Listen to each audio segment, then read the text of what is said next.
Hi, Aquarius. So I'm Jody with Soul Purpose Tarot, and I want to thank you for stopping by. If this is your first time, or if you're a regular, hello again.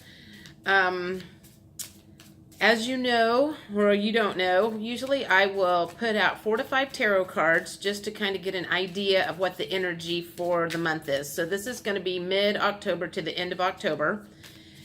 And from those cards, I can usually tell if the direction is career related or romance related or whatever it's related, and then get clarifying cards from there. So if I remember correctly, you guys were in the process of getting out of a bad situation, probably in August and September. And I would like to see if you are continuing that forward movement and if things are improving or what. I'm going to take the top one and this one. You know what? All 5 of these fell out. I'm taking them all. That will do exactly what I need to do. Which direction do I want to do it in? This way. Okay.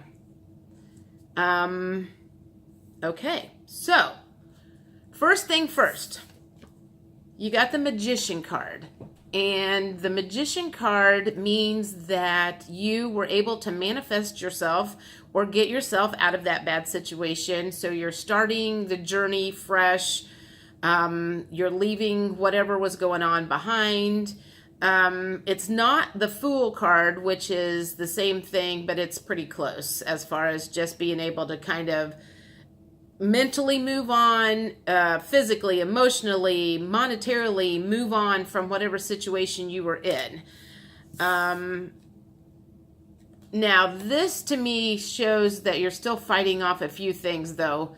But you've got the upper hand, because if you look at this, you are on the higher ground and the swords are all coming from below. And I don't know about you, but I would rather be up high fighting than down low trying to fight up.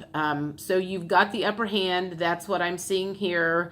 But it's not completely over yet. That's probably why you got the Magician card instead of the Fool card.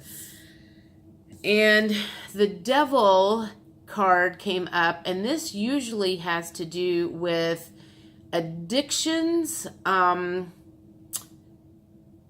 See, like this couple is chained to each other, and this, I don't know, whatever they're chained to. So it doesn't sound like this is completely going to go away. This could come back again if you don't watch yourself. Whatever caused the problem or the situation that you were in seems to be an addiction of some sort. And an addiction that you have is what got you into trouble. It's kind of like you managed to escape it, but unless you completely cut those chains and cut off that addiction altogether, this situation could reoccur in the future. So that's what your lesson to learn is you need to snap those chains, cut them, get rid of them, make them go away completely so you don't end up in the same situation that you were before. Like I said, at this point in time, I don't know what that situation is, but if anybody wants to let me know what their situation is, maybe it is, I'm trying to think of some examples. Perhaps it is a relationship with a lover that is just one of those that you just have this evil cycle that you keep getting into, and you broke away from that person. Perhaps it was an abusive relationship. I don't know. You broke away from that person for now, but if you haven't solved the reason that you got into it in the first place, the next time they call, you could be swayed to go back into that relationship.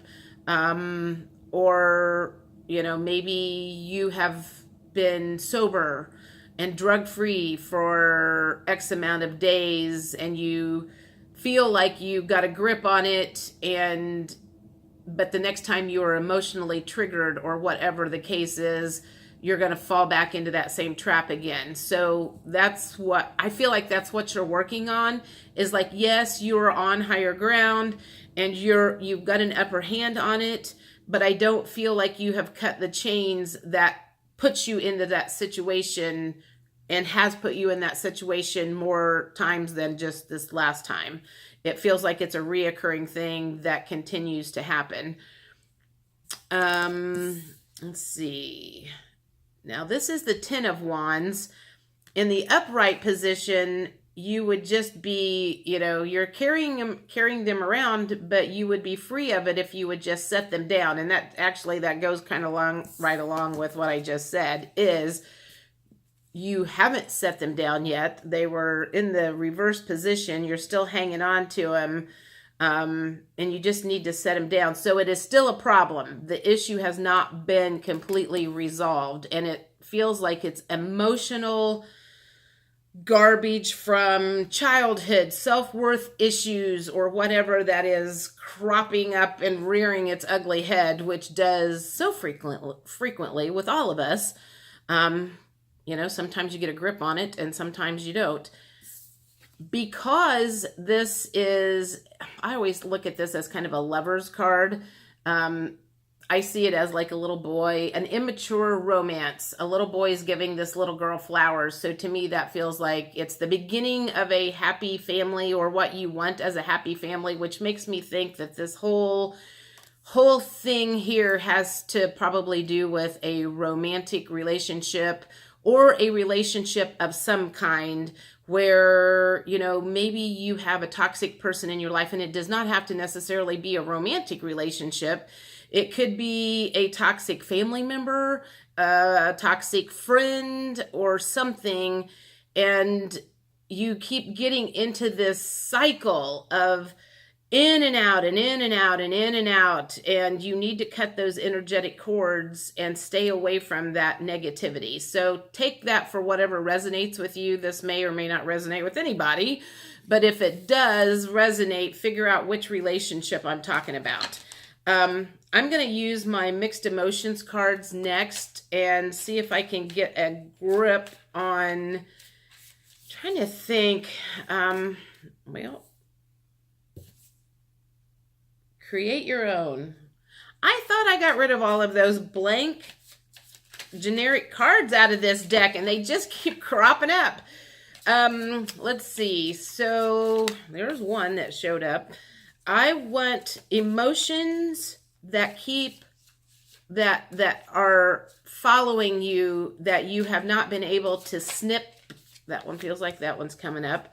That you haven't been able to cut yet, and that what keeps getting you drawn into this particular toxic relationship that you're out of at the moment. But, in a month, when these emotions crop up again, you're going to find yourself right back in there if you don't get a grip on those. So let's see what emotions you're dealing with that is causing this cycle to continue. The second card that flipped up was bored. Uninterested, apathetic, and jaded. I feel like the word bored is the one. And the first thing that cropped up into my mind was someone who's not dating somebody or single, and this old lover calls and says, hey, you want to get together tonight? You know that person is bad for you, but you're sitting home by yourself on a Friday or Saturday night and you're bored. So you say yes to them. So that's what that card feels like to me, or it's like that's kind of how you get into that relationship with this toxic person again for some of you. There's another one. See, these are all going to be like negative cards. I just know that's what's going to come out. That one came out as irritated. The first one that came out was confused. It cracks me up how these cards all work. So, okay, let's get a couple more. Okay, jealous and lonely. Oh my God. There are other ones, happy and excited, and there's all kinds of cards in here. Like powerless came up next, but fulfilled. See, that's not a negative card, that's a positive card. Angry came up. Loving, that's in there. So there are positive cards, but did any of those come up in this? No. So I'm going to leave that angry card out because it was at the bottom of the deck. And let's talk about some of these emotions that you are going through that are causing you problems. So the first one that came up was confused. Disoriented, bewildered, and puzzled. So that one just feels like it's a stress card, anxiety, and that one, okay, so this is what's coming. This one feels like this belongs to you guys for the ones that are the food eaters and the numbers, the people that numb with food, and you're anxious, and so you eat. And that's why, is because you're disoriented, bewildered, puzzled, and you're trying to get yourself grounded. We already talked about the bored card, and it's a lover that calls you on a Friday or a Saturday night, and you're bored and lonely because lonely came up. That also goes along with the getting yourself back into a cycle of lovers that you should be not hanging out with because you're sitting at home on a Friday or Saturday night. So bottom line is, get a life. And get good friends and your soul family in your life. So when that loser ex-girlfriend or boyfriend calls you on a Friday or Saturday night, you don't have time to say yes because you're doing something fun and exciting. So keep yourself out of those feelings that make you, perhaps it makes you feel worthless or whatever. And that's why you're like going, well, he or she always made me feel good for a little while of time because, right, he's calling me or she's calling me, so she must like me. We all know what that's all about. If you're single, if you've been married forever, well, you know what? Maybe you have a work person that calls you that shouldn't be calling you. Whatever the case, you know what I'm talking about. The second one, the next one, can't talk, is irritated, annoyed, aggravated, and bothered. I feel like that goes along with the confused. I also feel like that irritated card goes along with not having your boundaries in place. You get irritated when you say yes, when you should have said no. And actually, that goes along with all of these feelings. Anytime you say yes, when you should have said no, you tend to get irritated. And I say you as a general public, I do.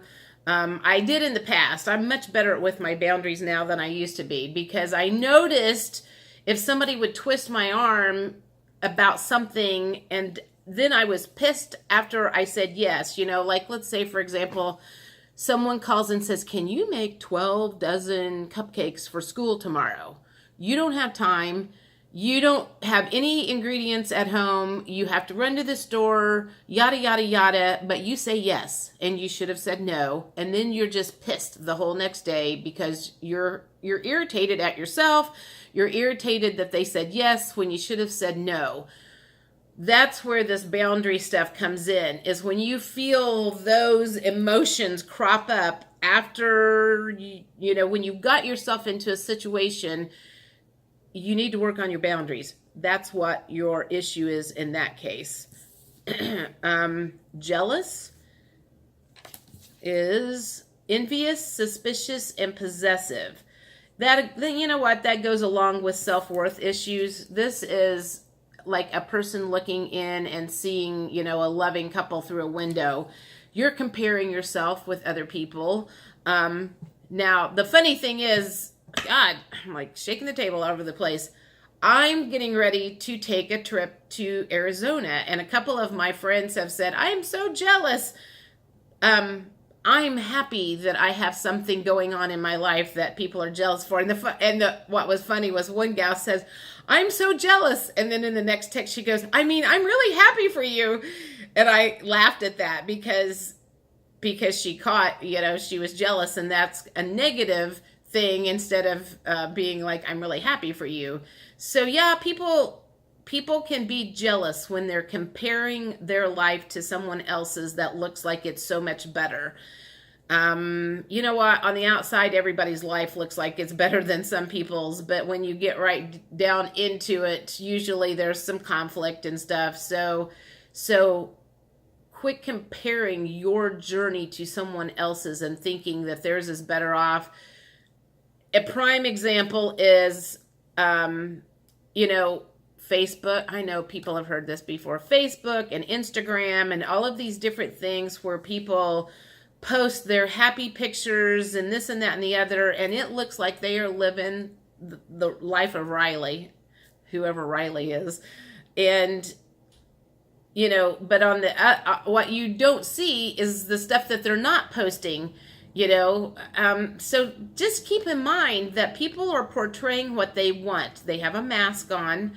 Everybody has a mask on. They are portraying the shit that they want people to see, that they want to think is going on in their life. There's one particular person that I can think of right now. Actually, there's a couple that I have taken off of Instagram because every time I would look at their pictures, I was like, he is so full of shit. And he is such a liar, because I know deep down what's going on in his world, and it is nothing like he is trying to portray through Instagram. And until he gets his shit together and starts portraying his life the way it really is, I don't really have any interest in knowing what the hell's going on in his world. So anyhow, enough of that. The next one was powerless. Paralyzed, ineffective, and weak. What emotion or what feeling is coming up with that? Powerless. It feels like you're just being extra hard on yourself, and it feels like you need to forgive yourself for some past sins that you have done. And nobody else is beating you up about maybe something you did in the past. You know, maybe you fell off the wagon, or maybe you went out and spent a bunch of money you shouldn't have, or whatever. Maybe you said yes to that guy and now you feel totally disgusted about the whole thing. If you can forgive yourself for not being perfect, you're going to have a better time releasing that feeling of being powerless. And I also think it has to do with sticking to your boundaries, because you feel much more powerful when you do what you mean and say what you mean and stick to what you mean and know where your priorities are and know where your life is, and you stick within those boundaries and don't let people come in that shouldn't be in, or say yes to stuff that you shouldn't say yes to. Okay, so, and then the next one is angry, mad, furious, and enraged. I feel like that also goes along with the powerless. You know, you can get angry and mad, and I think it has to do with boundaries again. In my gut is somebody stepped on your toes, or you took it personally when it didn't have anything to do with you. No, this is a trigger thing. That's what that's about. Somebody said something to you and you immediately took offense to it, and that has to do with self-worth stuff also. Is, you know, somebody said, you know, I can't even think of anything right now, but you immediately think that they've called you worthless and stupid and an idiot or whatever, and that is not what they said, but you owned it. Quit owning that shit. Quit owning feeling worthless and unworthy and that kind of thing. You know what I'm talking about. So if you experience any of these, what we've got: bored, lonely, and confused. If this is a regular occurrence for you, irritated, powerless, jealous, angry, you have got to get a grip on that shit. You are not ever going to get out of this cycle that you keep falling into if you don't get a grip on some of those emotions. And, you know, quit taking things personally, and quit saying yes when you should be saying no. Man, I'm like, I feel like there's more that needs to come out about that, and it's like not yet. So, okay, for some reason I'm being led to these. These are the Ascension cards. How many doing on time? 19. Okay, so this is going to be a little longer than usual. That's okay. Aquarius, you apparently need this. Okay, so these are some Ascension cards.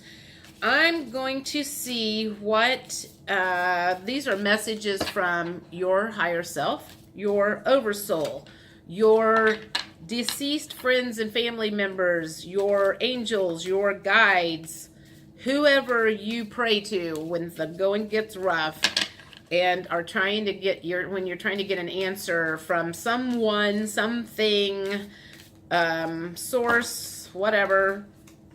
All right, I know I don't want all of those. What can you give me here, Spirit? I need to see what advice you have for Aquarius for mid-October, mid to end of October. Any day now. Any day now. There's one. All right. I have to shuffle them sideways because they're too big for my hands. All right. Let's get a couple more. Advice for Aquarius, please.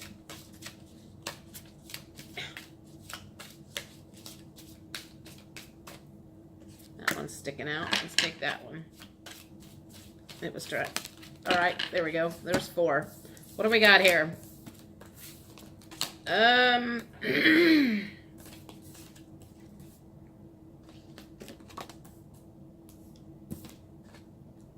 Your authentic vibration. That to me feels like that goes along with the boundary thing. You know, it's like, here's your vibration. Keep the shit out of your vibrational energy. That's, you know, who you are. Don't let people talk you into things that shouldn't be. The next one is manifestation.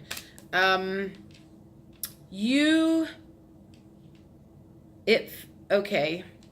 Because of your negative beliefs, I feel like you are manifesting some of these situations in the negative sense, because you can manifest good and you can manifest bad, because the whole theory behind manifestation or law of attraction is you get what you think about, whether it's good or bad. So I feel like you are manifesting some of these negative situations because of your negative thinking.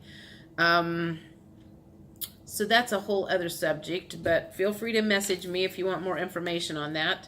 Maintain your positive state. You know, that kind of goes along with your vibrations and holding your boundaries, because, you know, we just went through all of those emotions and what causes these cycles. So if you can, you know, hopefully next month when I do like the emotions card, we'll have some positive emotions that have flipped out instead of all negative ones. Because once you can get to there and you can maintain those positive vibes and positive thinking and positive whatever, this stuff isn't going to come back anymore. That's what you're working on. I feel like that's kind of your lessons that are currently in the process right now. And the next one is angel energy healing. So I'm feeling like that's just saying, you know, if you don't know how to get rid of this stuff, ask your guides, ask your people, ask God, source, the divine, whatever word you want to use for that. You know, pray to Mother Mary, pray to your dead relatives. I don't care who you ask for help from. Or even if it's a new friend that's already got a grip on this stuff. You know, maybe you need to reconnect or connect with some new people in your life. So anyway, I think that about does it. Again, I'm Jody with Soul Purpose Tarot. I really appreciate you stopping by. So if you want a reading or anything, the information is below. And I look forward to seeing you the beginning of November. And maybe I'll have some good stories about my trip out west. Thanks. Bye.